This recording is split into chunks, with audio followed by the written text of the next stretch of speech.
Okay, I'm going to put in the KS2 advanced battery controller panel.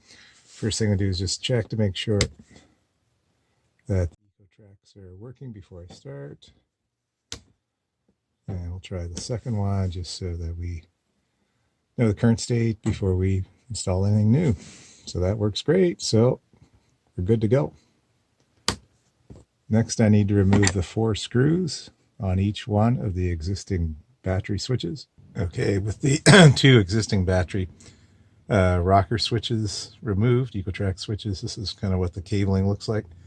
2 things you're interested in are those 2 Molex connectors that are going to go into the back of your new panel. Okay, these little Molex cables come with the display. You take those out and you're going to plug them into the existing Molex cables that were inside the van.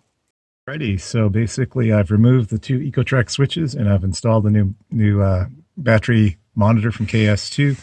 In the back you'll notice the 2 Molex connectors that'll go to your 2 Ecotrek modules. These are plug and play. These little cables are provided, just snap into where you deinstall the Ecotrek modules. As well, this 12-volt adapter needs to be installed to provide power to the unit. It comes with 2 butt connectors. I've installed them here in line and got power from basically the Truma Combi in the back and installed a 10 amp fuse as well. Okay, we've got the panel back installed now. I'm going to kind of take you through the sequence. Button in the middle is for the first Ecotrek module. That has to be turned on for anything to work in the panel. So we'll turn that on. You'll see the familiar blue LED light. And you should hear the click with your Ecotrek module turning on. Next, I'll connect the house batteries, a little bit of lights. And at this point, we can turn on the panel display, which is the button on the bottom. And the panel will start to sequence now, KS2 logo. And this is the same paper display that if you have a Kindle is, it doesn't have any backlight. Looks like a paper display, but does take a little while to refresh. So I do find the screen a little bit slow, but it's effective.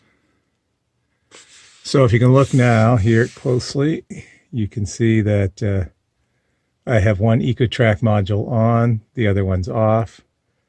I can see that we're at 13.2 volts, drawing 0 amps in the first battery. To turn the module on, it's a touch screen. I can slide that over. Very shortly, you can just hear the click now, and then when the screen refreshes, we should see that the second Ecotrek module has come online. And you'll see the screen refresh 13.1 volts, and it's drawing around 2 amps. So I'm not sure, maybe that's the heater for that Ecotrek module. Alrighty, second screen, touch screen again. I can come in here, touch on the battery that I'm interested in, and then see the details on that battery. So in this case, we'll see that the battery individual cells for all of those, cell voltage for all of the batteries. Checking the second battery module, again, touchscreen on the battery. Will take me to the details for that battery. Individual cell voltages and the temperature for the battery. Back to the home screen, just touching the center.